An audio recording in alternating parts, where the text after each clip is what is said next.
Welcome to the Holiday Decor Podcast, your source for the year-round celebration of holiday hope and seasonal cheer. To help you usher season's greetings into your home, here's your host, McDonald.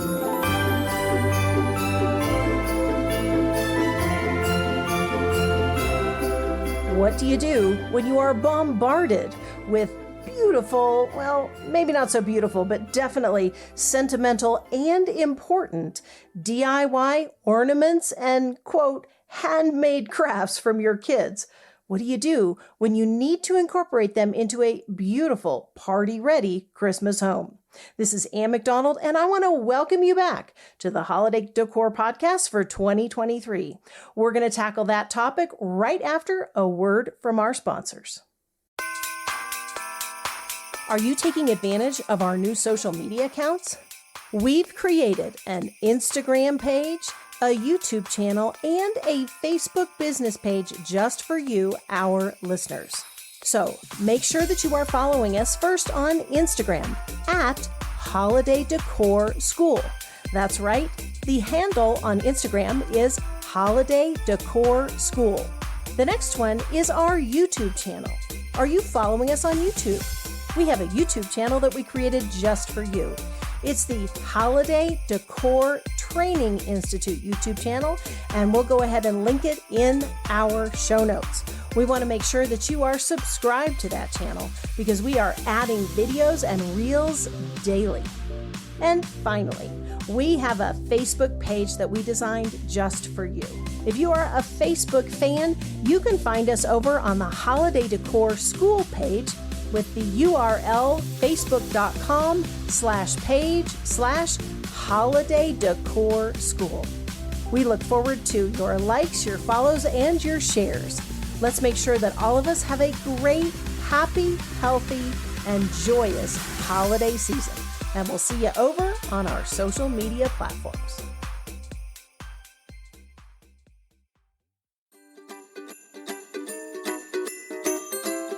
Just need a little help with a couple of small things here and there for your holiday decor? If so, I want to recommend our Tinsel Time workshops. These are short, bite-sized workshops that you can take advantage of to learn about mantelpieces, how to make fabulous custom pine cones, and all sorts of goodies, specifically the types that we share in our Tinsel Time features. I invite you to go over and visit www.holidaydecorhome.com. Make sure you're on the email list so you don't miss an upcoming Tinsel Time workshop. Welcome to the 2023 Holiday Decor Podcast. My name is McDonald, and I love today's topic.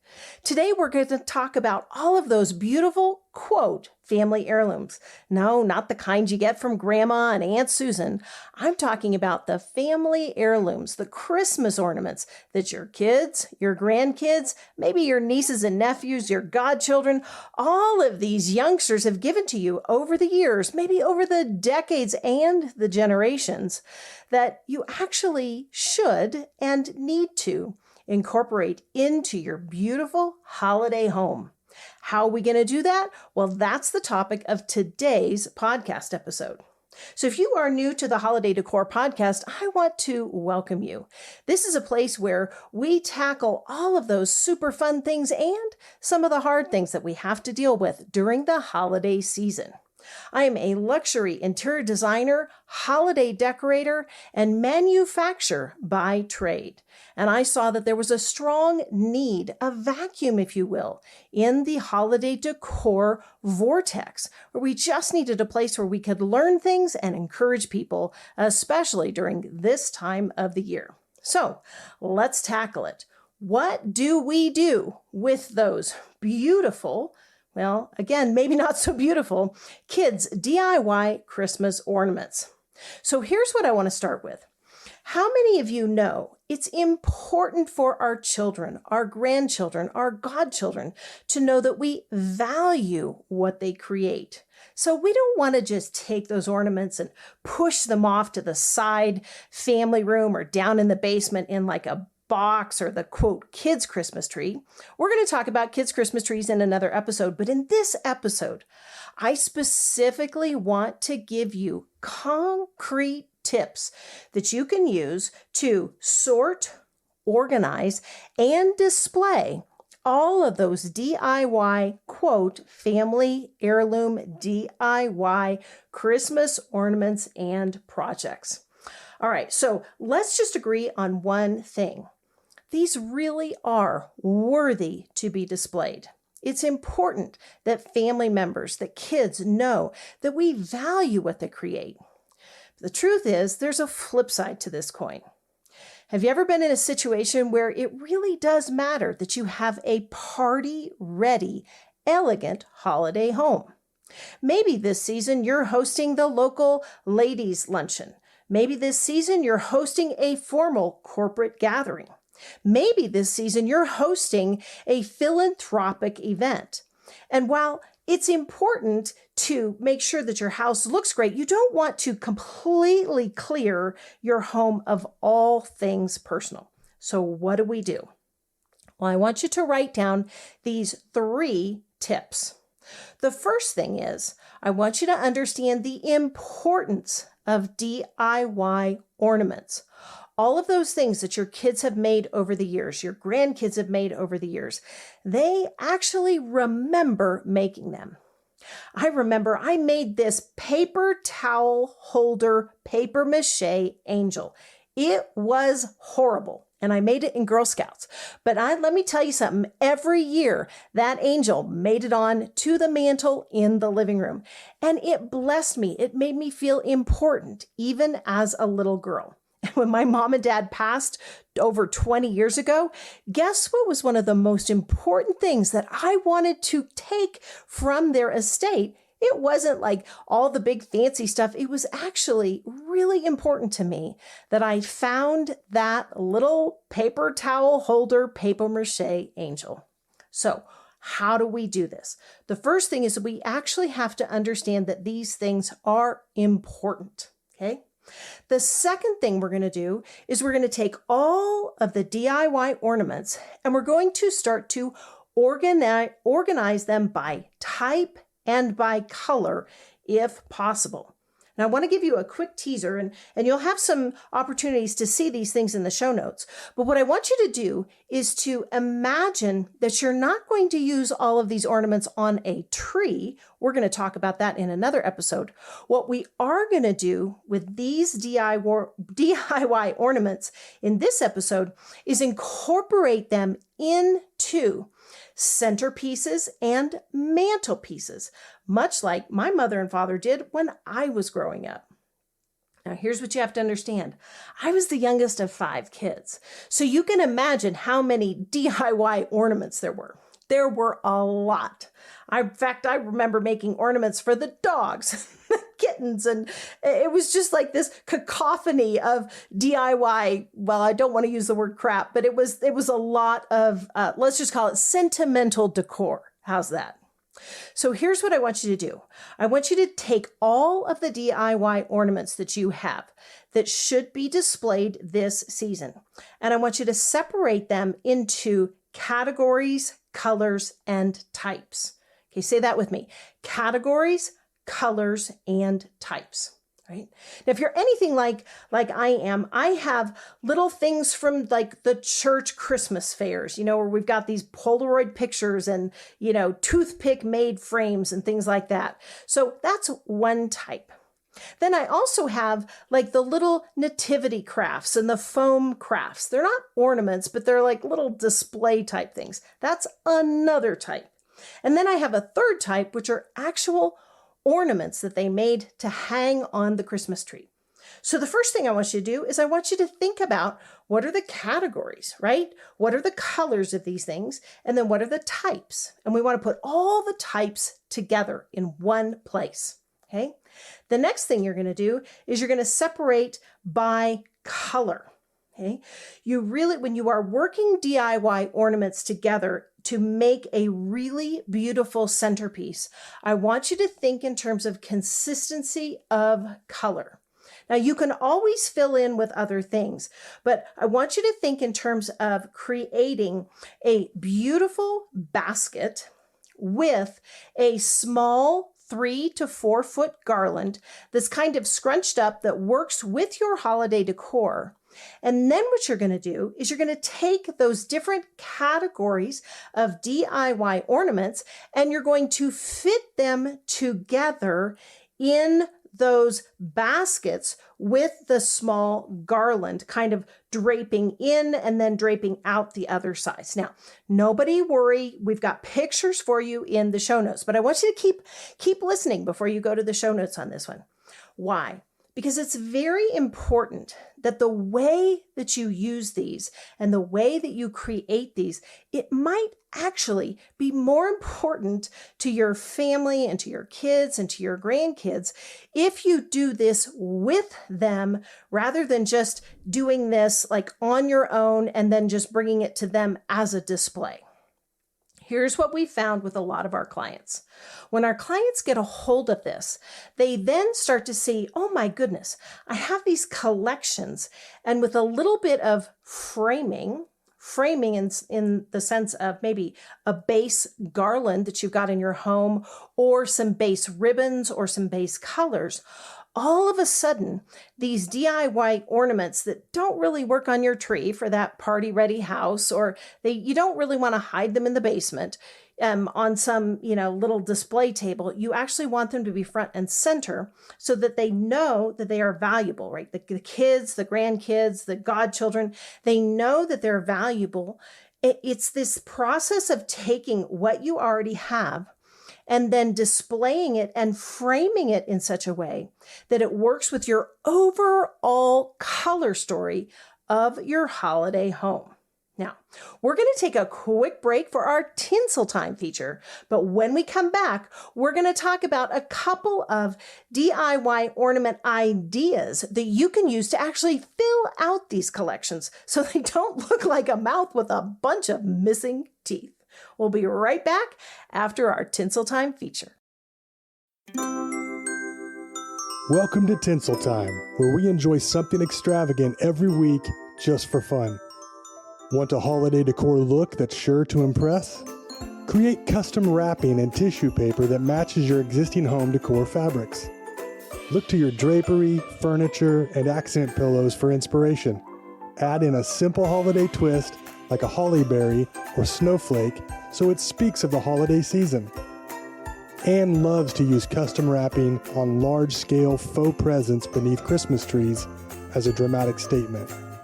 Wrap your hostess gifts in your custom creations for an extra special treat. Fancy and fabulous, this intentional couture touch is sure to make lasting memories. See a few pictures in the show notes at holidaydecorhome.com.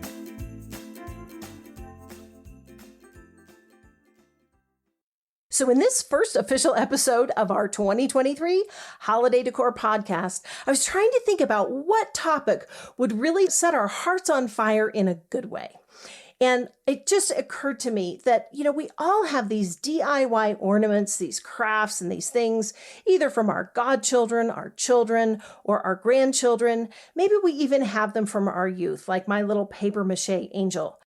There's got to be a way that we can actually incorporate these into our family Christmas homes, even if we are hosting a super fancy pants party this season, or we're hosting the local philanthropic causes. Even if our house has to be completely party ready, there is still an elegant way to display and to frame these DIY ornaments.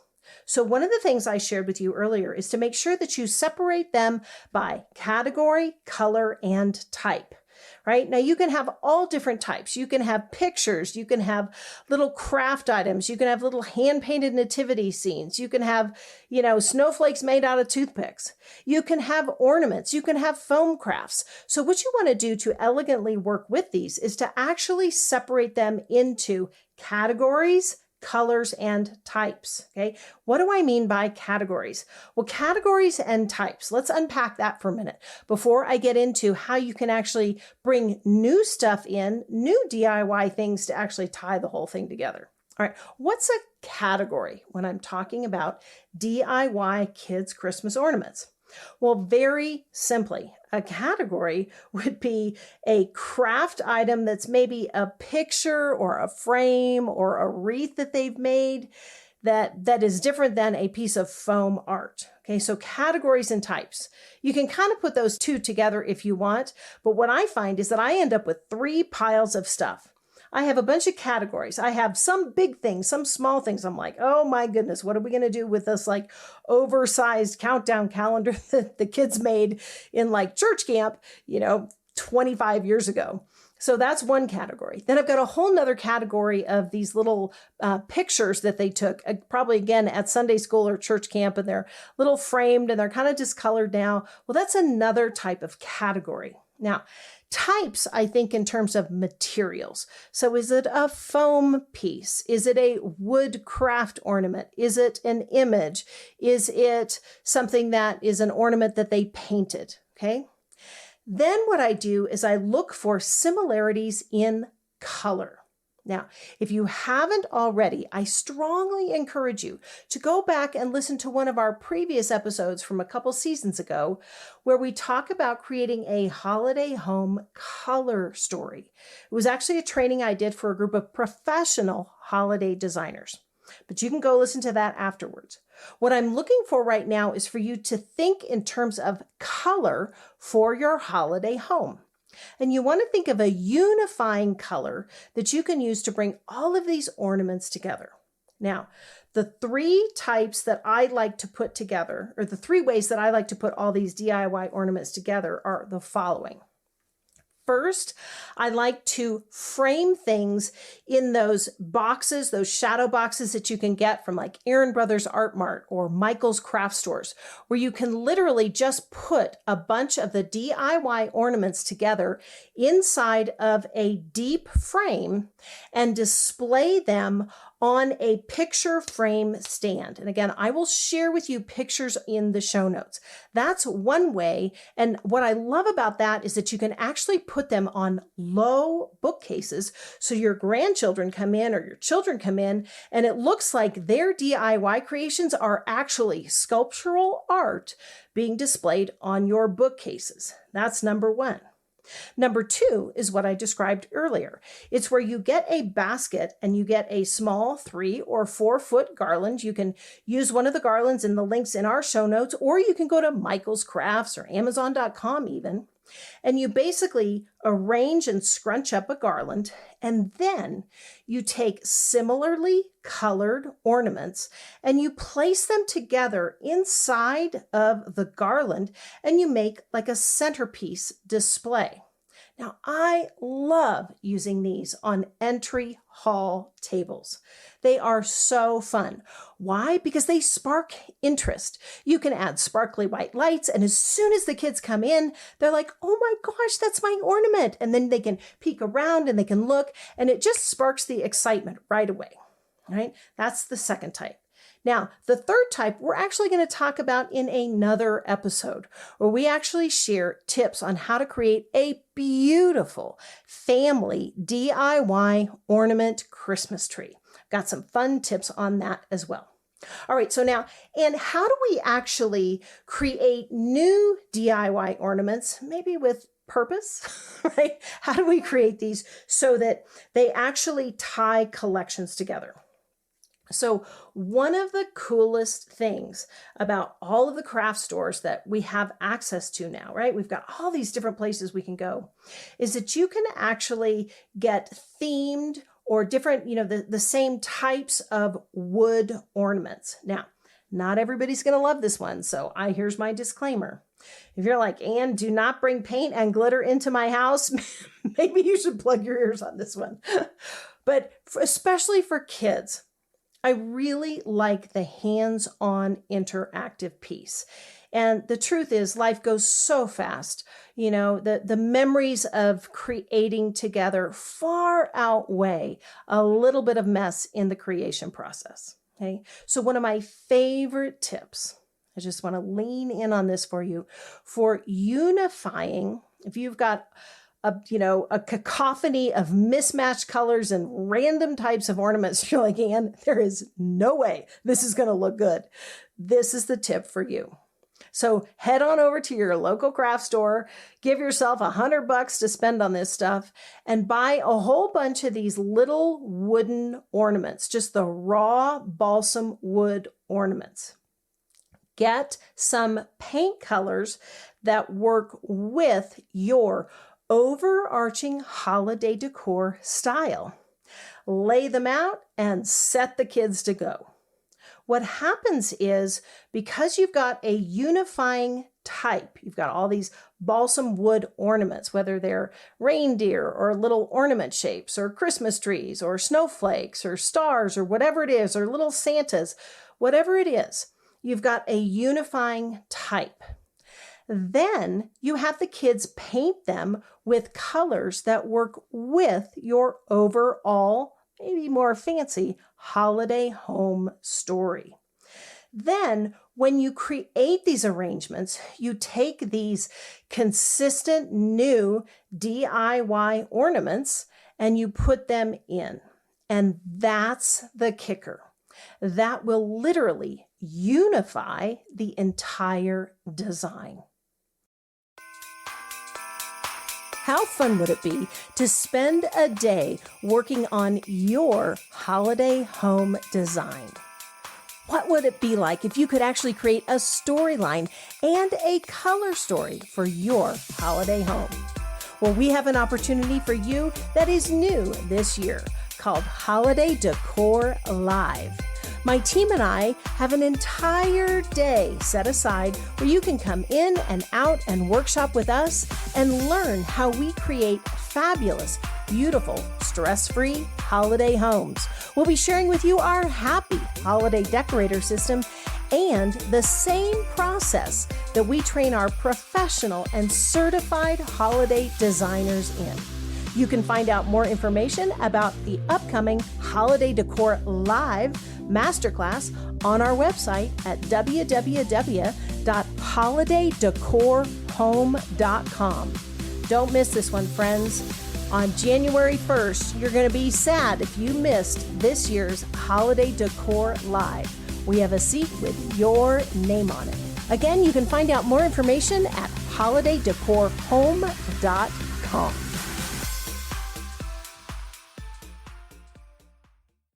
All right, I hope that this is helpful.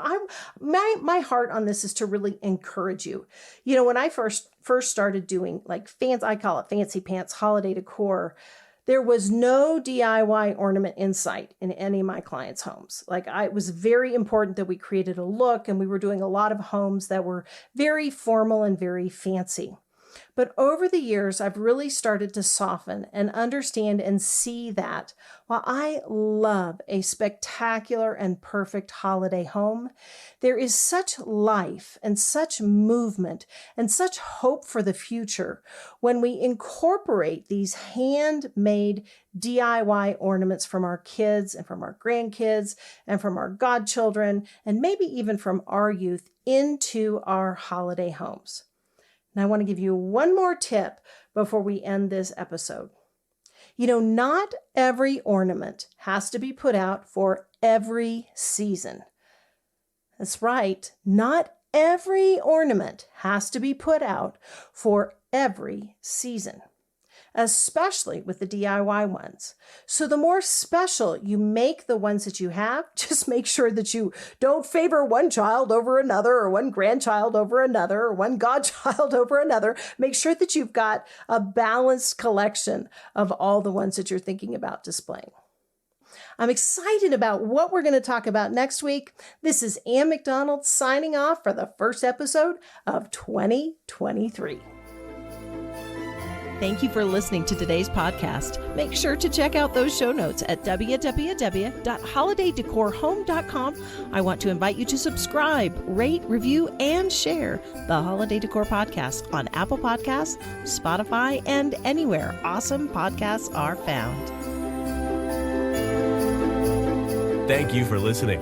For more information and tips on how to turn your home into a place of joy this holiday season, please visit holidaydecorhome.com. you.